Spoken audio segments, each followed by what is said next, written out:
Hi and welcome to another episode of The Nation. Today I speak to Raja Badrul Nizam, Raja Kamal Zaman, Director of ASEAN and Oceania Section at Madrid on one of the largest halal exhibitions in the world. The Malaysia International Halal Showcase, also known as MIHAS, has hosted more than 8,000 exhibitors from 44 countries and attracted over 400,000 visitors from 88 countries since its inception in 2004. Welcome to the show, Mr. Badrul. How are you? Thank you, Sonia, for having me at this show this afternoon. Great. Mr. Badrul, before we talk about the MIHAS exhibition that's happening right now, perhaps you can tell us a little bit more about Madrid's role in Malaysia's halal industry. Okay. Madrid is the National Trade Promotion Agency of Malaysia under MITI, an agency under MITI, and our key activities is the promotion of trade, focusing more on developing exports for our product and services in overseas market. And we have a network of 46 offices around the world. These 46 offices around the world will provide information on market intelligence on the opportunities in all the markets they cover. And as you know, Malaysia is one of the largest trading nations in the world. We are ranked as the 25th largest trading nation in the world by WTO, in 2020, and the 24th largest exporter in the world. So our role is basically to get Malaysians' product and services into the market. We are serving more than 200 countries in the world with product and services. And if you link to MIHAS, we're still running right now. We started MIHAS in 2004. So this year will be the 17th edition of MIHAS. And it's fully virtual. The first time we're organizing it fully virtual. And we had a lot of participation in from many countries. Yeah. Exactly. Now, Mr. Badrul, of course, when we talk about the global halal market size, it's a huge market out there. In 2020 alone, it was valued at US $7.2 trillion. But tell us a little bit more about, you mentioned about MIHAS, right? It's one of Madrid's signature international trade events. What is this year's format, given that, we're currently experiencing the closure of borders as well as the pandemic? Yes, this year also was a challenging year for organize any trade exhibition, not just MIHAS. And since the outbreak of the pandemic in 2020, and this year we decided that all events, MIHAS, organized virtually. So had full virtual, first time that MIHAS was organized virtually. And then but the best part of this virtual exhibition is that we had over 500 exhibitors from all over the world, 549 to be exact, and more than half are foreign exhibitors. That is a big record for MIHAS. We never had more foreign exhibitors than local one. Normally we did physical exhibition. Okay? So this is the first time that we had more than around 55% of the exhibitors are foreign. There's about 303 international exhibitors from 42 countries. Great, and that's the interesting part about having a virtual format, right? It has allowed a lot more halal industry players to participate in the exhibition. But this year it's one of MIHAS' longest showcase. What are the key highlights and components to look out for at MIHAS 2021, Mr. Badrul? Yes, like you rightly say, it's the longest MIHAS that we organize. The exhibition started on 9 September and will end the 31st December, so it's the longest. Normally MIHAS are held about 4 days. The other key components of MIHAS is that we organize a number of virtual knowledge sharing sessions. We had speakers from the industry, academia, covering various topics. Topics that are trendy in this current situation, but also relevant to halal.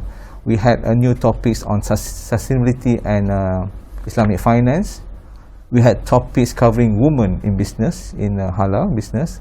We had topics on youth perspective on halal.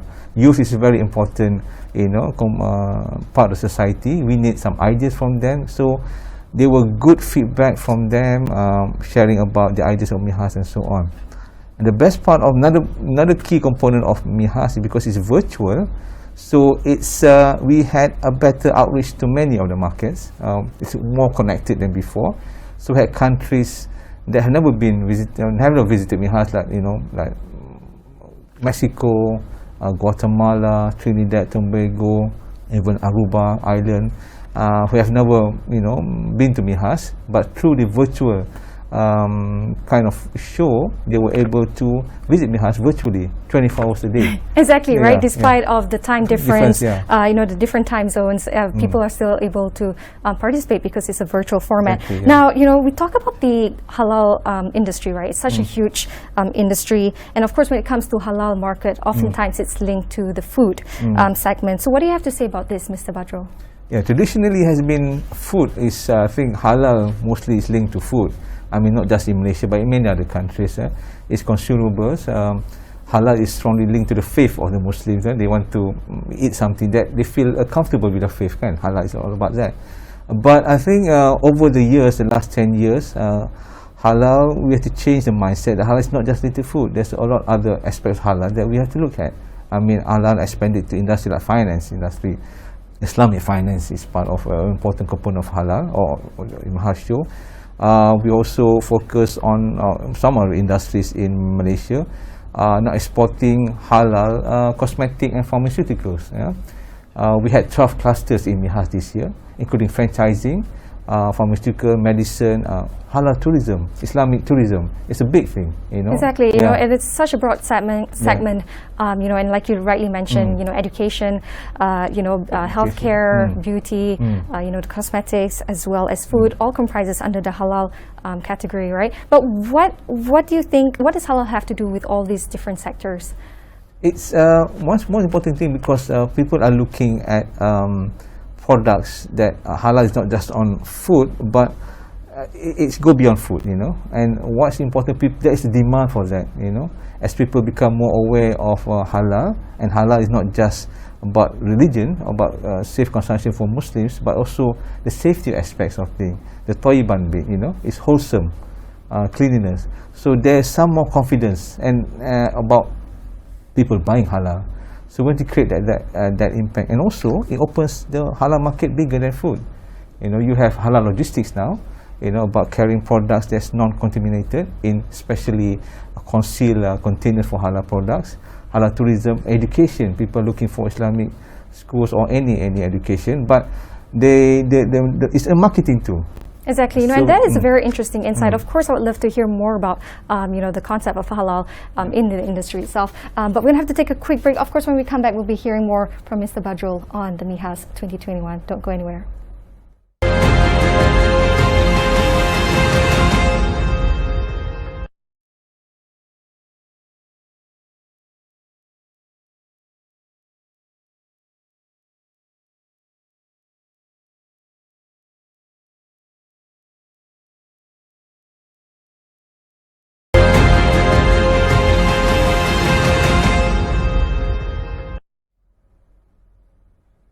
Welcome back to The Nation, and thank you for joining us. Now, earlier, Mr. Badrul, we're talking about the halal industry, right? It's such a huge industry out there.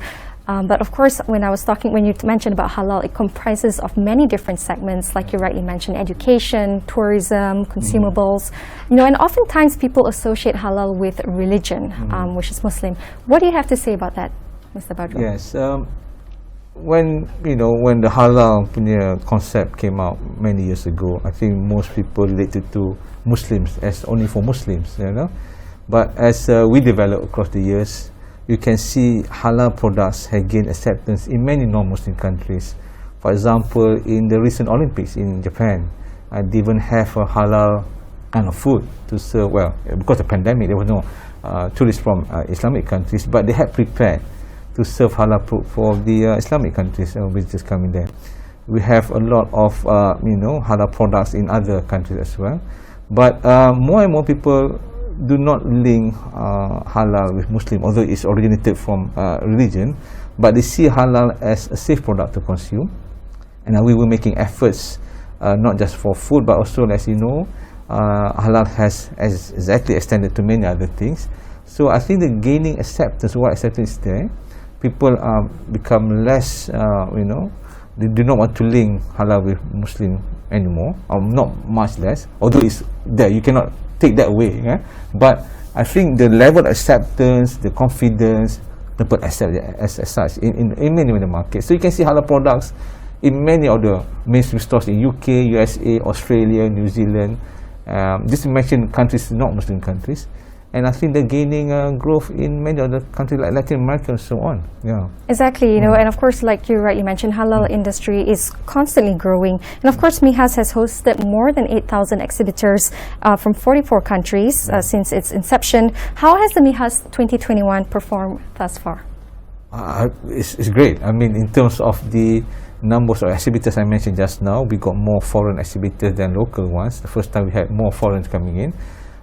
We did not have that kind of a large number of foreign exhibitors. We had a physical one. And secondly, in terms of performance, the number of sales that we achieve, if you don't mind, I share you the sales that we achieved. We had so far the sales that we achieved as of 3rd October, the latest figures. For exhibition, we achieved a total of 1.19 billion ringgit. Wow, just for exhibition only. And we have another component of MIHAS, which is called the International Sourcing Program, that was held before the exhibition, which is April to September, and that achieved sales of 693.5 million ringgit. So total exhibition plus the sourcing mission, we had a total of 1.89 billion. So that's a big result for us, you know, in terms of exports and so on. The other thing is countries like Indonesia, Philippines, Vietnam, Pakistan, South Korea has achieved good sales through MIHAS, and that shows that foreign countries see MIHAS platform as a platform to do business and halal business, and they can sell their products and make buys and so on. So we are now seeing a lot of products, countries coming in, and we hope that momentum will continue for the next the next MIHAS. And if you see the sectors that has gained a lot of sales, they are non-food products. You know, people say halal is about food, but based on our record, the biggest product that had the sales was Islamic financial services.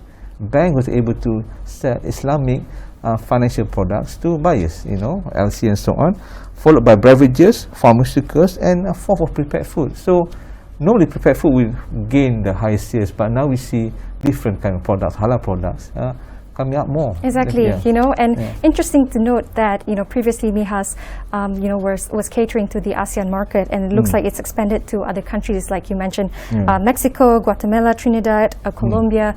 Do you foresee this continuation, you know, past MIHAS 2021, you know, for other countries to also come on board and participate in this exhibition? Yes, we foresee that. I think this year shows that MIHAS, despite the pandemic, the brand of MIHAS, I think, has reached worldwide. This, you know, the kind of recognition, especially for countries like Mexico, Guatemala, and Colombia, having, you know, participation, first-time participation in as exhibitors. But also the reach of markets are bigger under virtual, and also you know, this kind of marketing effort, global efforts, came through the assistance and the connection that our 46 officers, our trade commissioners, had all over the world. It's with them that they managed to bring the exhibitors coming in. It's with our trade commissioners in the 46 offices around the world, managed to market the MIHAS brand to exhibitors, future exhibitors, and also to the buyers. And I think we will continue to do that. And it's just a matter of time because MIHAS will, you know, strengthen its brand and become the world's largest, and for future, the world's largest. Now it's the world's largest halal event, and we hope to continue to have that status in the next 4 or 5 years. Yeah. Exactly, you know, and that you know, that's a very impressive statement that you have there. But you know, of course, when we talk about you know, this is the first time that Matrade has actually you know, took in the virtual format. What were some of the initial concerns you had when coming up, you know, when it comes to the virtual format? Because this is the first time MIHAS is being done. It was challenging in terms of preparation, but it was not the first time we handled a virtual exhibition. But for MIHAS, it was the first. We had done virtual APEC, and we had done the virtual National Export Day, you know, under Matrade. So, but the challenge was because we had a bigger participation of foreign companies, kan? I mean, it's bigger than what we expected. And of course, the duration is also different for longer, this year. Yeah, yes, it's longer from September to December. So why the longer duration for this year? Basically, because we did not do MIHAS the year before. So we thought that people have missed out a lot of things. MIHAS. I think most people waiting to hear MIHAS. And when we did MIHAS and we give a longer duration, first of all, it allows companies to meet virtually online, 24 hours a day. And secondly, they were able to see MIHAS as a right platform for them to trade halal products anywhere around the world.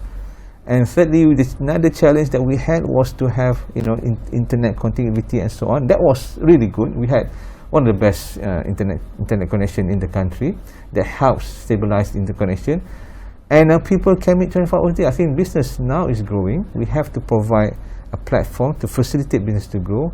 And the best part of MIHAS, I think, is more to come. I think at the end of the exactly, and of course, virtual platform. There's no doubt, that is given better access for other countries to participate in exhibitions such as this. But of course, Mr. Badru, we're going to have to take another quick break. When we come back, we'll hear more about MIHAS 2021. Don't go anywhere.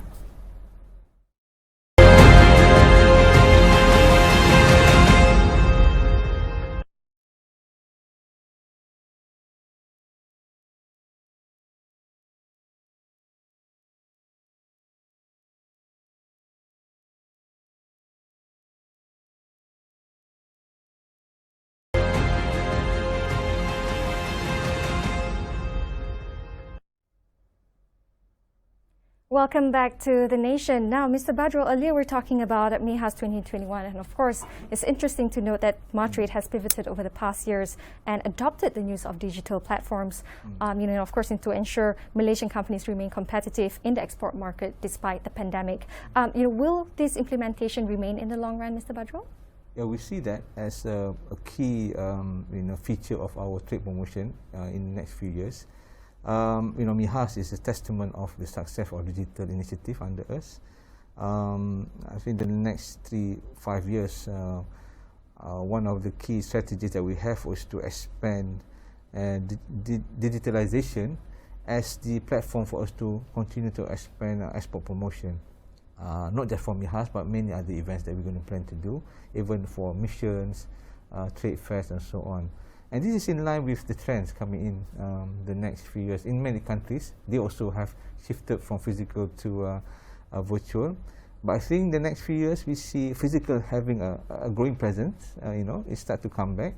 But at the same time, they have a parallel digital. Exactly. So it's more of a hybrid of physical as well as virtual exhibitions. Now, throughout the years, MIHAS has been a good platform for B2B as well as B2C activities.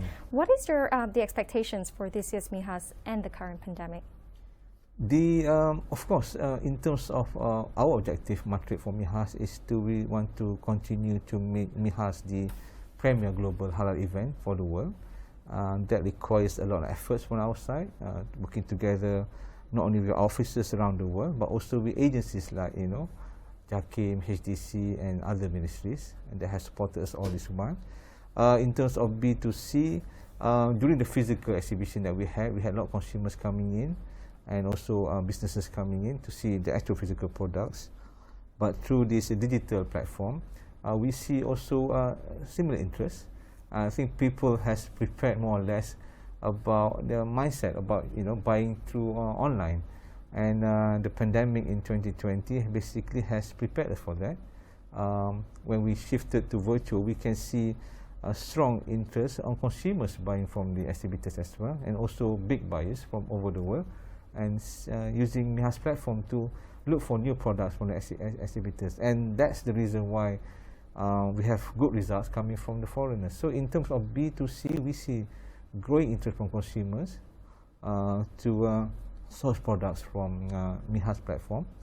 And also, I think there will be a larger and more growing interest from the big buyers who want to source halal products from MIHAS. Exactly. And I think that will be, and our role is to make it the best for everyone who want to source halal products globally. Of course, and there's no doubt, like you mentioned, there are various benefits into adopting the digital platform. But is there an update on Malaysia's progress in ratifying adopting the Regional Comprehensive Economic Partnership? Is it on track for its year-end deadline? And how will this impact halal trade, Mr. Badru? Yes, the RCEP, as we know, I think is agreement between 15 countries.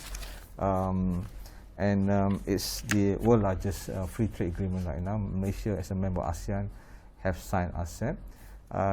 in terms of ratification, RCEP will come into force when we have a total of 6 ASEAN countries and 3 non-ASEAN countries ratifying the RCEP, so it will be enforced at that time. For Malaysia, we target to ratify by end of this year or next year, based on the statement by the minister. But in terms of how it relates to MIHAS, it just open up more access to more markets. Not only people can come to and source halal product from Malaysia, but the tariff will be lower under RCEP, and we should leverage on that opportunities, especially for our exporters, to go into new markets or existing markets. Countries like China, Australia, New Zealand, Japan, Korea are members of RCEP other than the ASEAN countries, and they are current FTA partner of ASEAN. But under RCEP, we foresee those consumers in those countries I mentioned just now, who are currently buying from halal product from Malaysia, will buy more because the tariffs are lower. It's become cheaper, and that will be a good for MIHAS. And we hope, after the sign of RCEP, we could invite more exhibitors from these countries under RCEP to participate in MIHAS and allow us to expand more to their markets. I think RCEP is the key agreement that will help propel Malaysia to become a higher trading nation in terms of ranking. Exactly, and it's interesting and very inspiring to hear, of the progress of MIHAS despite the pandemic. But in terms of your observation, what is the effect of the pandemic on the export market in the halal industry, Mr. Badrul? You see, our trade performance for the first 7-8 months of this year has been is better than we expected. We received more than 1 trillion in terms of trade for the first 7-8 months of this year. Even exports have grown up more than 20%. I don't have the figures, but has performed exceptionally well. It's have probably not going to exceed the whole of last year, despite the pandemic. Yeah, and if you relate that to MIHAS, I think that shows in terms of the result that we are getting, not even the end of MIHAS yet. People are now, the global economy, external demand are growing, and that helps our export also. But I think there's more, business are back. I think the pandemic, of course, it was a challenging time for most businesses, but businesses have adjusted so well. I think we can see more trade growing, and that has benefited us in terms of our trade to ASEAN and also other countries. And MIHAS, I think we have to be prepared for next year. They will be growing more. Exactly. And Mr. Badrul, you mentioned that participating countries such as Indonesia is doing very well in the MIHAS exhibition, and these segments such as not just food, we're talking about cosmetics, education, tourism. Tell us a little bit about why certain segments are performing better than the others when it comes to the halal industry. Basically, its tradition has been food that has been performed better. People consume food as part of their faith. They want to consume halal food that's been produced in a safe way and so on. But it's also about the quality of products coming out under the brand of halal. You can see large brands, probably modest fashion, even probably big brands like L'Oreal or this big brand cosmetic has seen halal as a marketing tool to penetrate the Muslim market, and I don't think they could ignore that. I think the halal punya agenda has grown, and people now, I think it's also about the demands coming up from Indonesia is the biggest Muslim market, Muslim population in the world, and you just can't ignore a big population like that who wants halal products. So I think, and then they want a different range of other products, cosmetic. Exactly, and the demand is there, and it's interesting to note that food still remains as the biggest contributor to the halal industry. Now, Mr. Badrul, where can interested parties get more information about MIHAS 2021? It's easy. It's online. It's virtual, so you have to go to our website. The website is, if you don't mind me sharing, is www.mihas.com.my. So you have until 31st December to register as visitor to visit the exhibition, and also you can also access MIHAS through our social media, Facebook at MIHAS Malaysia, Instagram and LinkedIn. And for those companies who wants to export who have not been a member of Market yet, please go to our website and register as a member. It's free. Then we get a lot of information about market, information, opportunities abroad, and we hope to make MIHAS a bigger brand next 4 years. Yeah. Great, thank you so much, Mr. Badro. It's been an interesting sharing Thank you session very with you with regards to the halal industry. Of course, to our audience, if you're watching this, don't forget to check out www.mihas.com.my and register for the MIHAS 2021 exhibition that will be held till the 31st of December. Well, thank you for joining us on The Nation. Look forward to seeing you on another episode next week. Have a great day.